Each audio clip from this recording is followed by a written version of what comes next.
పూరా లోకల్. ఈ కార్యక్రమం చాలా లోతుగా ఆలోచన చేసి తీసుకుంటున్న కార్యక్రమం. క్రీడా విధానం లేకపోవడము, ముఖ్యంగా యువత క్రీడా మైదానాలలో లేకపోవడం వల్ల పట్టణ ప్రాంతాలలో పాఠశాలల నుంచి మొదలు పెడితే కళాశాలల వరకు, యూనివర్సిటీల వరకు ఒక పెడదోరని పట్టే అవకాశాలు స్పష్టంగా కనిపిస్తున్నాయి. ఈ మధ్యకాలంలో drugs related cases,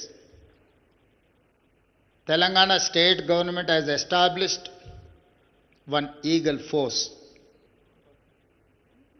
eagle eye on drugs, ganja, other illegal activities. We have found most of the students,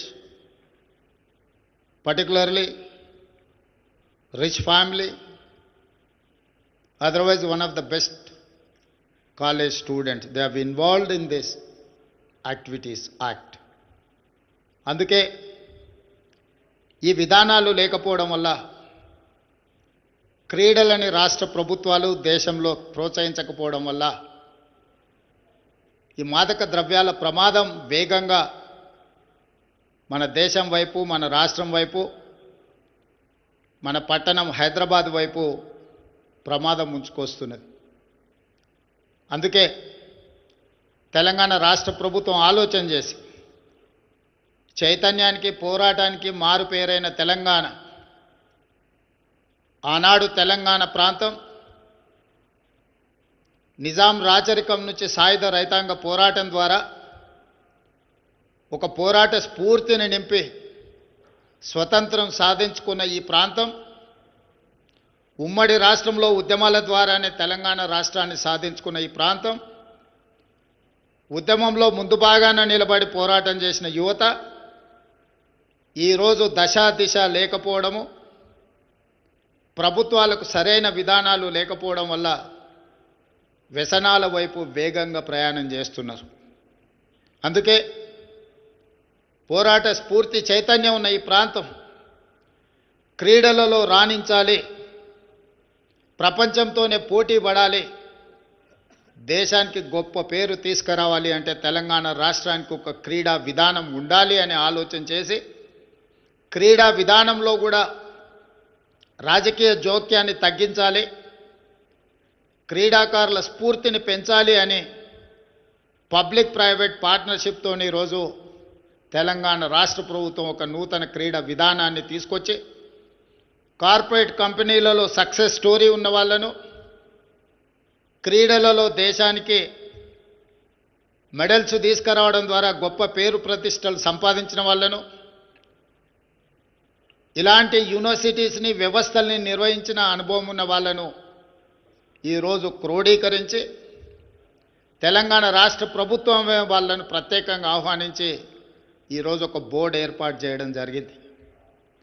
ఈరోజు రాష్ట్ర ప్రభుత్వం పరిమితమైన పాత్ర పోషిస్తూ వెసులుబాటు కల్పించి ఈరోజు ఈ విధానాన్ని ముందుకు తీసుకువెళ్ళాలని, మన ప్రాంతానికి, మన నగరానికి పేరు లేదని కాదు, 1956 ఒలింపిక్స్ క్రీడలలో ఈ దేశానికి 4వ స్థానం సాధించి పెట్టిన ఫుట్బాల్ టీంలో 9 మంది క్రీడాకారులు మన హైదరాబాద్ నగరం నుంచే రిప్రజెంట్ చేసిందంటే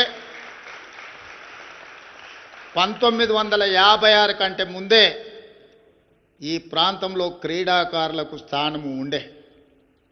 అక్కడి నుంచి మొదలు పెడితే ఇండియన్ క్రికెట్ కెప్టెన్ అజరుద్దీన్ కావచ్చు, వివిఎస్ లక్ష్మణ్ కావచ్చు, రవికాంత్ కావచ్చు వాలీబాల్లో, ఇలా చెప్పుకుంటూ వెళ్తే రీసెంట్గా వరల్డ్ క్రికెట్ ఛాంపియన్షిప్లో సిరాజుద్దీన్ కావచ్చు, బాక్సింగ్లో నిఖత్ జరీన్ కావచ్చు, పారా ఒలింపిక్స్లో దీప్తి కావచ్చు.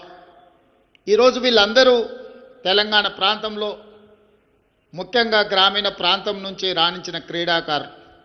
అందుకే సిరాజుద్దీన్కి, నిఖత్ జరీన్కి గ్రూప్ 1 జాబ్ ఇచ్చి వాళ్ళకి నగదు బహుమతి ఇచ్చి హైదరాబాదులో ఇంటి స్థలాన్ని ఇచ్చి ఈరోజు గ్రూప్ 1 ప్రభుత్వ ఉద్యోగాలు ఇచ్చడం జరిగింది నేను ముఖ్యమంత్రి అయిన తర్వాత. పారా ఒలింపిక్స్లో మెడల్ సాధించిన దీప్తికి గ్రూప్ 2 ఉద్యోగం ఇచ్చి అవసరమైన ఇంటి స్థలము ఆర్థికంగా ₹1 కోటి నగదు బహుమతి ఇచ్చి ఈరోజు క్రీడాకారులను ప్రోత్సహించడం జరిగింది. ఈరోజు మా ప్రభుత్వ విధానం స్పష్టం. చదువుల్లోనే కాదు క్రీడలలో రాణిస్తే తప్పకుండా రాష్ట్ర ప్రభుత్వం మిమ్మల్ని తీర్చిదిద్దుతుంది, మీకు అండగా నిలబడుతుంది.